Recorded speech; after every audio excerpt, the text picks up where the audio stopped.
নমস্কাৰ ছাত্ৰ-ছাত্ৰীসকল, তোমালোক সকলোকে মোৰ ইউটিউব চেনেললৈ আন্তৰিক স্বাগতম জনাইছোঁ।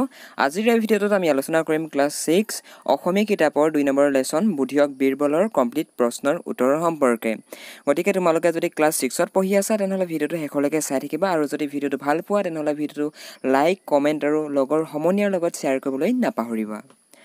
1 নম্বৰ প্ৰশ্নটো মন কৰা।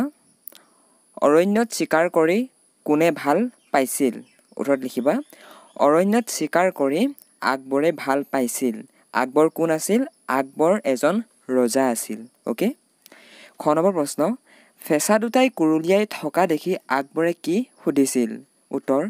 ফেঁচা দুটাই কুৰুলিয়াই থকা দেখি আকবৰে বীৰবলক সুধিছিল যে বীৰবল, তুমিতো পশু পক্ষীৰ মাত বুজি পোৱা, কোৱাচোন ফেঁচা দুটাই কি কথা পাতি আছে? মানে যেতিয়া নেকি আকবৰ আৰু বীৰবল হাবিলৈ চিকাৰ কৰিবৰ কাৰণে গৈছিল, চৰাই চিকাৰ কৰিবৰ কাৰণে গৈছিল, তেতিয়া চৰাই দুটাই মানে বৰ কুৰুলিয়াই আছিলে। অ'কে। চ' তেতিয়া আকবৰে বীৰবলক এনেই সুধিলে যে বীৰবল, তুমি দেখোন চৰাই চিৰিকটি মাত বুজি পোৱা, গতিকে কোৱাচোন ইহঁতি চৰাইকেইটাইনো কি কথা পাতি আছে? অ'কে। চ' তেনেকুৱা ধৰণে আকবৰে বীৰবলক কৈছিলে।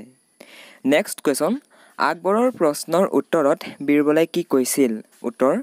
আকবৰৰ প্ৰশ্নৰ উত্তৰত বীৰবলে ক'লে যে জাহাপনা, ফেঁচা দুটা দুখন অৰণ্যৰ ৰজা, সিহঁতে দুয়োৰে সন্তানৰ মাজত বিয়া পতাৰ কথা আলোচনা কৰি আছে। অ'কে।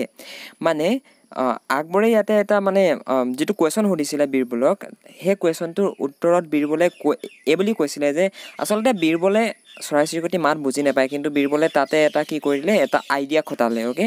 আইডিয়া খটাই পিনে মানে আকবৰক বীৰবলে কৈছিলে যে ইহঁতি দুখন বেলেগ বেলেগ অৰণ্যৰ ৰজা আৰু ইহঁতি দুয়োটাই নিজৰ সন্তানৰ মাজত বিয়া পতাৰ কথাৰ আলোচনা কৰি আছে। ঘ নম্বৰ প্ৰশ্ন। পশু পক্ষী নোহোৱা কেইখন অৰণ্য দিব পৰা যাব বুলি ৰাজকোঁৱৰৰ পিতৃয়ে সুধিছিল? উত্তৰ। পশু পক্ষী নোহোৱা তেনে অৰণ্য 40খন দিব পৰা যাবনে বুলি ৰাজকোঁৱৰৰ পিতৃয়ে সুধিছিল। Next question. ৰাজকন্যাৰ পিতাকে বৰ্তমান কেইখন তেনে অৰণ্য দিব পাৰিব বুলি কৈছিল? উত্তৰ। ৰাজকন্যাৰ পিতাকে বৰ্তমান 25খনমানহে তেনে অৰণ্য দিব পাৰিব বুলি কৈছিল। Next question. ৰাজকন্যাৰ পিতাকে দুমাহ সময় কিয় বিচাৰিছিল? উত্তৰ। ৰাজকন্যাৰ পিতাকে দুমাহ সময় বিচৰাৰ কাৰণটো হৈছে যে পশু পক্ষী নোহোৱা তেনে অৰণ্য 25খনমানহে আছিল আৰু এই 2 মাহত সম্ৰাটে বাকী থকা অৰণ্য কেইখনৰো পশু পক্ষী চিকাৰ কৰি নিশেষ কৰি দিব। তেতিয়া তেনেকুৱা অৰণ্য 50খনতকৈও অধিক হৈ পৰিব।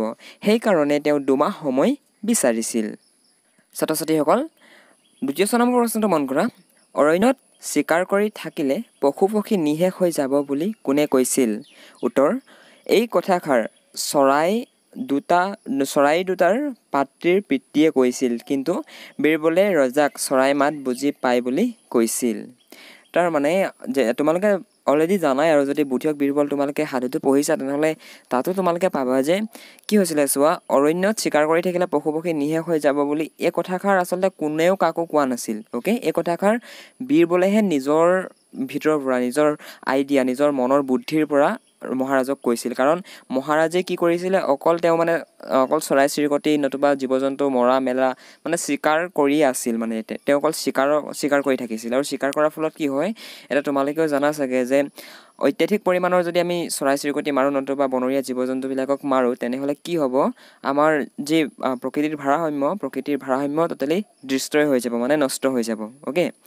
চৰাই চিৰিকটিয়ে কি কৰে, চৰাই চিৰিকটিয়ে শস্যবিলাকত যিসমূহ পোক পৰে সেই পোকসমূহ চৰাই চিৰিকটিবিলাকে খায়। হয়, কিছুমান চৰাই ধানো খায়, অ'কে, শস্যবিলাকো খায়, কিন্তু চৰাই চিৰিকটিয়ে আচলতে আমাক উপকাৰহে কৰে, অপকাৰ নিচেই কম পৰিমাণে কৰে। অ'কে। চ' সেই কথাটোকে বীৰবলে আকবৰক বুজাবৰ কাৰণে তেওঁ এই চৰাইকেইটাৰ উদাহৰণ দিছিল। অ'কে। চ' তোমালোকে যদি প্ৰশ্নৰ উত্তৰবিলাক এনেকুৱা ধৰণে অলপ বুজাই মেলাই লিখিব পাৰা তেনেহ'লে নম্বৰটো তোমালোকে আৰু ভালদৰে পাবা। Next question. বীৰবলে কোৱা কথাখিনি শুনি আকবৰে কি উপলব্ধি কৰিলে? উত্তৰ।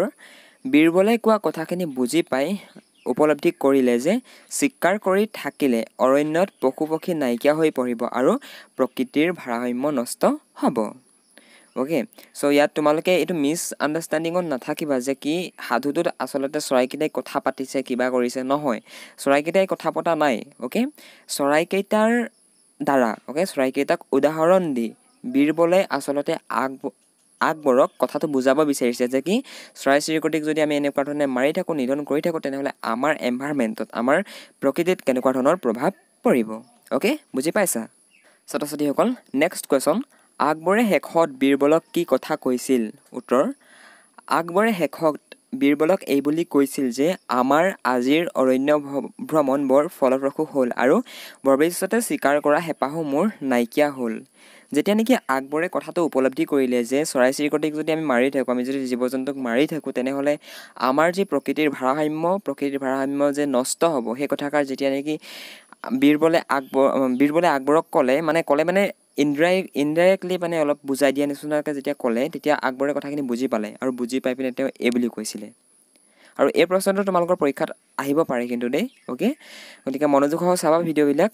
আৰু তোমালোকে যদি এই প্ৰশ্নবিলাকৰ উত্তৰ PDF ডাউনলোড কৰিবলৈ বিচৰা তেনেহ'লে ভিডিঅ' ডেছক্ৰিপশ্যন চেক কৰিবা তাত PDFৰ লিংক দিয়া আছে সেই লিংকত ক্লিক কৰি তোমালোকে এই PDFবিলাক ডাউনলোড কৰিবলৈ সক্ষম হ'বা ছাত্ৰ ছাত্ৰীসকল 6 নম্বৰ প্ৰশ্নটো মন কৰা কোনে কাক কিয় কৈছিল 1 নম্বৰ আছে কি কাৰণে সি বাৰু বুকু ডাঠি ক'ব পাৰিছে উত্তৰ উক্ত কথাষাৰ সম্ৰাট আকবৰে বীৰবলক কৈছিল যেতিয়া চৰাইকেইটাই কথা পাতি থকা বুলি বীৰবলে আকবৰক কৈছিল যে আৰু 2 মাহমান অপেক্ষা কৰিলে 50খনতকৈও অধিক পশু পক্ষী নোহোৱা ৰাজ্য দিব পাৰিব বুলি কৈছে নেক্সট কুৱেশ্যন আমাৰ আজিৰ অৰণ্য ভ্ৰমণ ফলপ্ৰসূ হ'ল আৰু ভৱিষ্যতে চিকাৰ কৰাৰ হেঁপাহো মোৰ নাইকিয়া হ'ল গতিকে ব'লা ৰাজপ্ৰসাদলৈ উভতি যাওঁ উক্ত কথাষাৰ সম্ৰাট আকবৰে বীৰবলক কৈছিল কাৰণ বীৰবলে চৰাই মাত বুজি পোৱাৰ ভাও জুৰি সম্ৰাট আকবৰক ফেঁচা দুটাৰ কাহিনীটো ইমান সৰলকৈ কৈছিল যে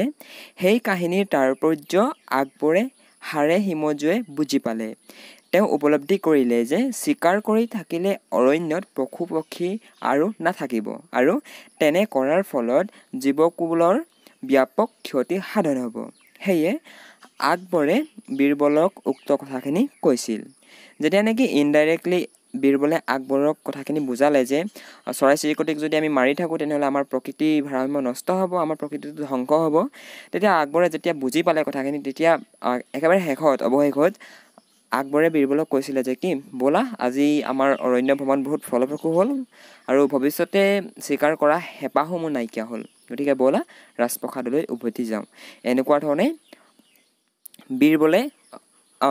আকবৰে বীৰবলক কৈছিল নেক্সট কুৱেশ্যন বাক্য ৰচনা কৰা 1 নম্বৰ আছে কথা চহকী তোমালোকে বাক্য ৰচনা কৰাত এটা কথা সদায় মন কৰিবা যে তোমালোকে যিটো বাক্য নিৰ্মাণ কৰিবা যিটো বাক্য বনাবা সেই বাক্যটোৰ যাতে এটা অৰ্থ থাকে অ'কে অৰ্থহীন বাক্যৰ দ্বাৰা যদি তোমালোকে বাক্য ৰচনা কৰা তেনেহ'লে তোমালোকে নম্বৰ নোপোৱা অ'কে গতিকে মন কৰিবা সদায় যাতে যিষাৰ কথা লিখিবা যিটো বাক্য লিখিবা বাক্যটোৰ যাতে এটা মিনিং এটা অৰ্থ থাকে